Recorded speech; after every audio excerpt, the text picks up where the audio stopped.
Next up, let's talk about setting up our scene from Syntheyes to Blender. So I'm going to open up the previously selected tracked shot here. Okay. And I'm going to export out a Python. So export Blender Python. Okay. And I'll just save it in there. It's going to be a scene here. Okay, and leave everything as is. Blender 2.8. Okay. And then let's open up Blender.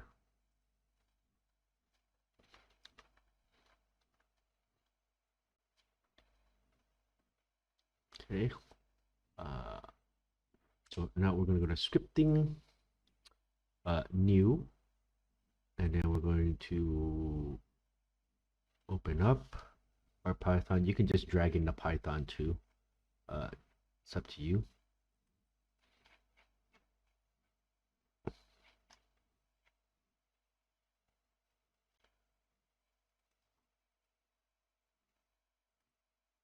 Okay, there's a scene that I just exported, and I'm going to press play here, and it should create my scene here. Okay.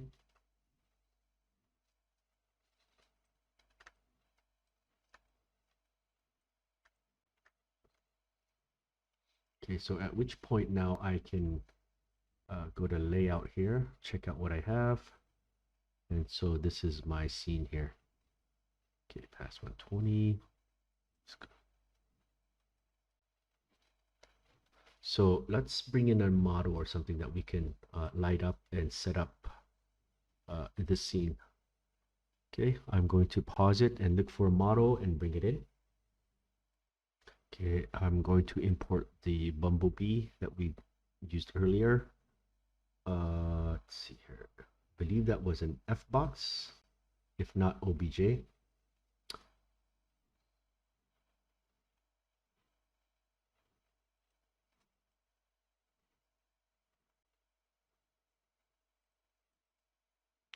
Okay, so it wasn't an F box, it was an OBJ. One of the things that kind of annoying with Blender is you gotta choose the right one. Other softwares, you can select which type.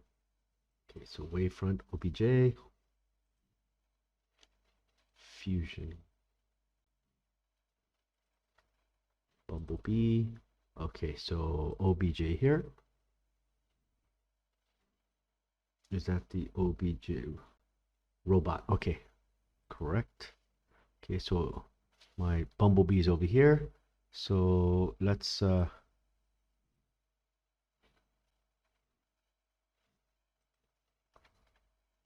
wow, okay, that bumblebee is pretty big. All right. One of the scale is off. I'm not sure. Yeah, this bumblebee is pretty big. So I'm going to just make him maybe 1/100th times smaller. Okay. Maybe rotate him up here. Rotate him up.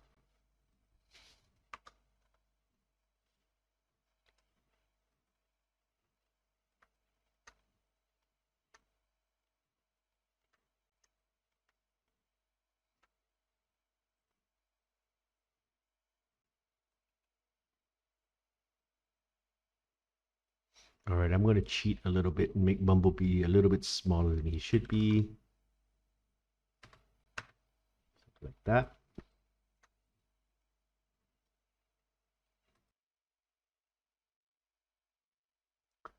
Okay, so let's line him up here. Okay, so hopefully he's at the ground level.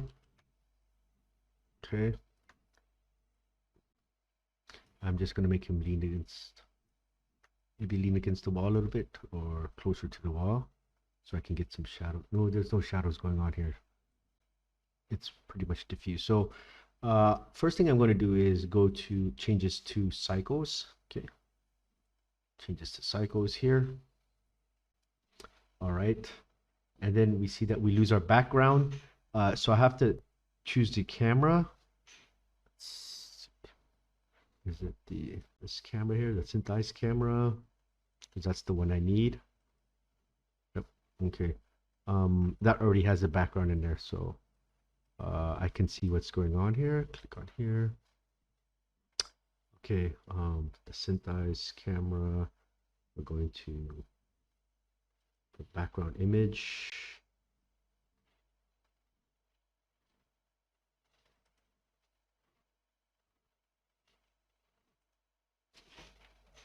Reconnect that so we can see what's going on.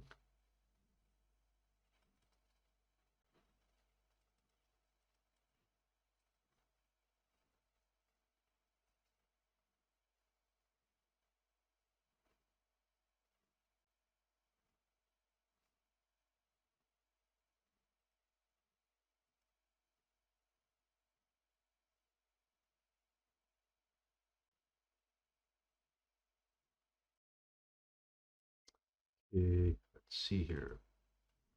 Sorry about that. So we connected the footage, and let's go to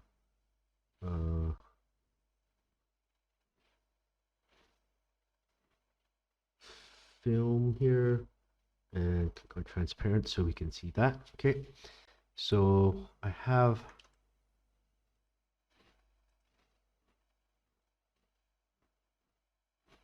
the render on this side, and then here I'm going to set up a few things. So let's set up the shadow plane here. Let's see, add mesh plane.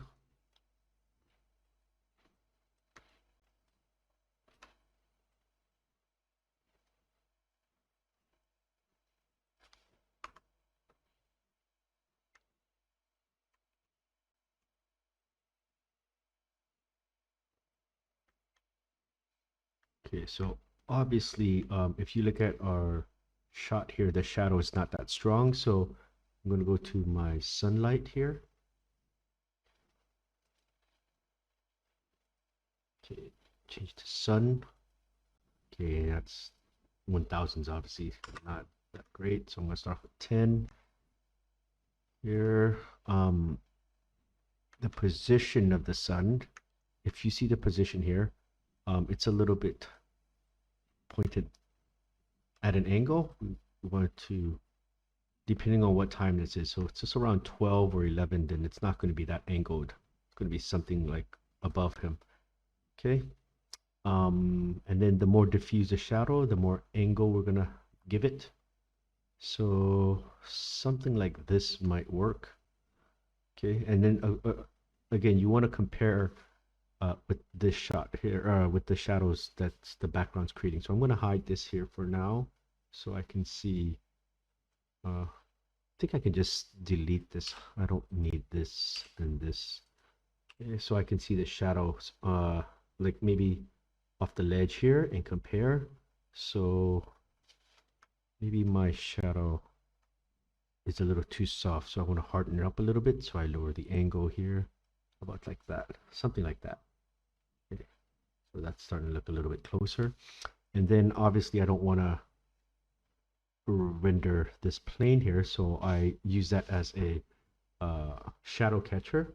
So I go into the objects property under visibility here, and we click on shadow catcher, so it only catches the shadow. Now for these points, I can use if I want to augment something onto the building, right? If I want to, let's just add a couple of things on the wall here so I can show you what that would look like. So I can copy this here, paste, and I'm going to put this against the wall here. So I have a matte shadow for the wall.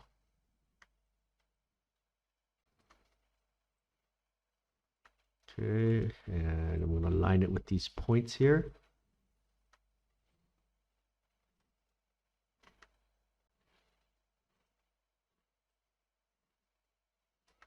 Okay, if you want to get really accurate, you know, you those points there, something like that. Okay, so now if we want to place something on the wall, it has a shadow for the wall too also.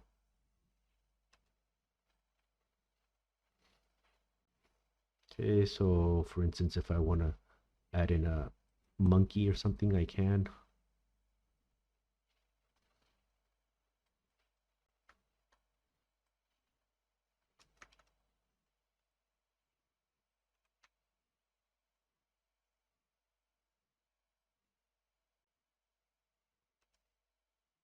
So the scale on this is looking good. You know, the monkey's 2 meters. So you see the house is 2 meters something a little bit, more than 2 meters. So you see it as I place the monkey against the wall, I get a shadow coming off of it. Okay, let's give this monkey some subdivision here.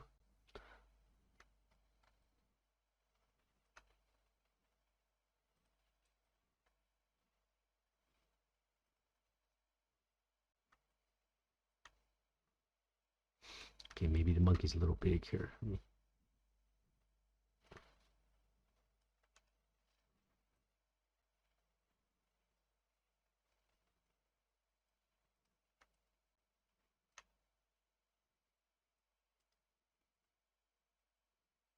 Okay, it's going to be a little bit inaccurate there, so let's try to make the bottom of the plane match there.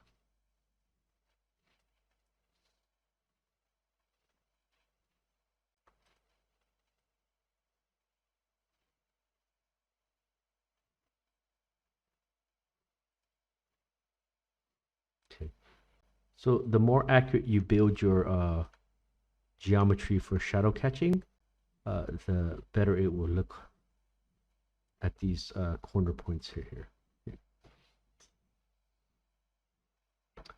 Okay, let's see if there's anything else we want to do. I'll probably give this a shader here. Let's give this some type of metallic.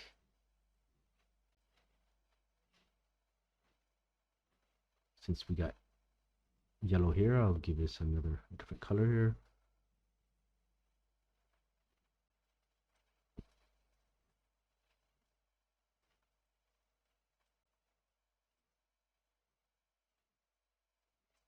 Okay. Okay, for now, I'll just leave it like that and we can render this out. When I do render it out, I'm going to turn off my background here so I get like a transparency here. Do I need to? Okay, I'll just leave it like that. And then what I'm going to do is for my layers here, I'm going to check. Normally for me, I would like to check all of this just in case I need these.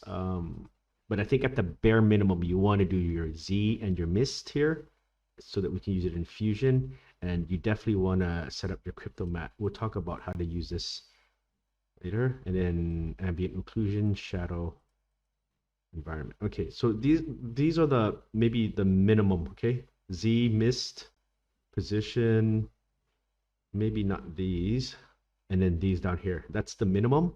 Oh, obviously shadow catcher. Okay, but for me, I'm just going to check everything.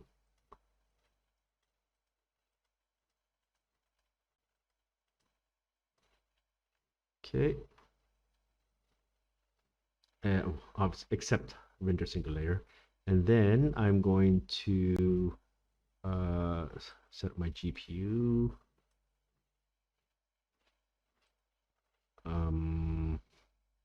Set up my output directory.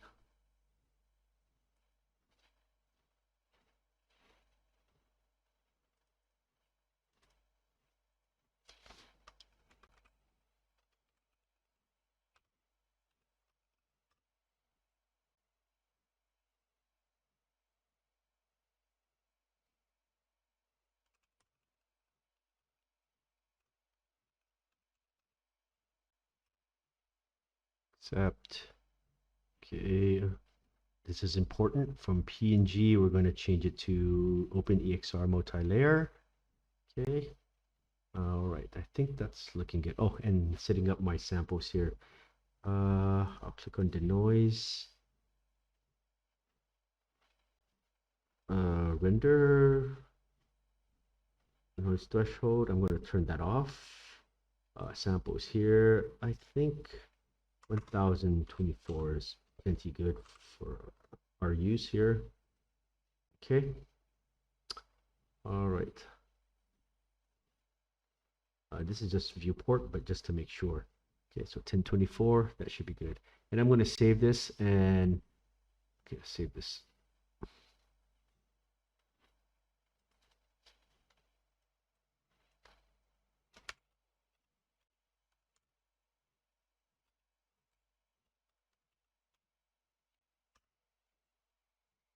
So here. Okay, and then we're going to click on transparent here. And then go to render animation. Okay, remember to click on transparent. It's going to have the background here, but when it renders out, it's going to be transparent, which is a little bit tricky. Okay, so we're going to let this render out, and in the next tutorial, I'll show you how to set it up in Fusion.